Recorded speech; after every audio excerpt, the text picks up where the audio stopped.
Hi, my name is Jenny.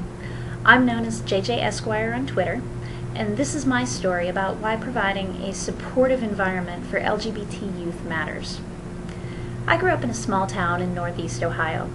It was a sheltered kind of town, conservative and religious.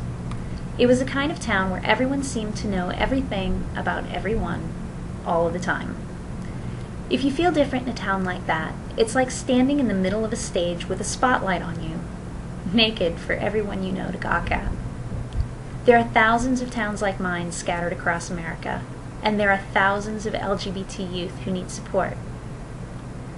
It's not surprising to me that so many LGBT youth consider suicide as an option. I know I did.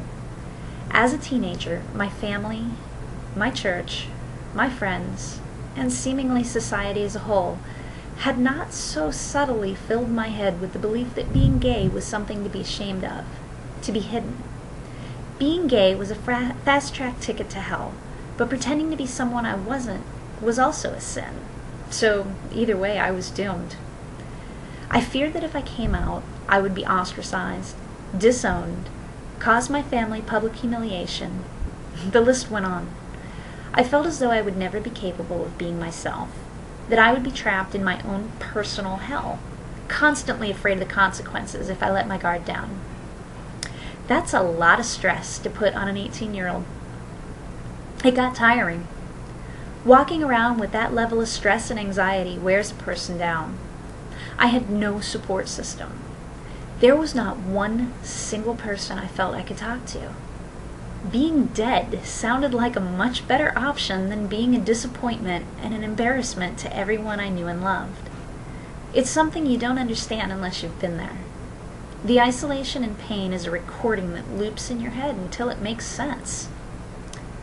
Now, my life has changed drastically since then, mostly thanks to the support of friends and family, but it took a lot of work. Now I have a wonderful wife who I married last year outside of Boston. And even though we live in a state where our marriage isn't recognized, and I'm still forced to lie on my federal student aid forms thanks to discriminatory laws like DOMA, I have a support system of people around me who encourage me to be myself. Attitudes are changing for the better. We won't be discriminated against forever. Now, being different is never easy. It's important to let our youth know that they are not alone. They have value, and they are not as different as they feel. Thankfully, I failed in my attempts to take my own life. But I know I never would have even tried if I had had even one person I knew I could turn to for support. Be that person to the youth in your life. Let them know they have value and they have a safe place to be who they really are. You just might save their life.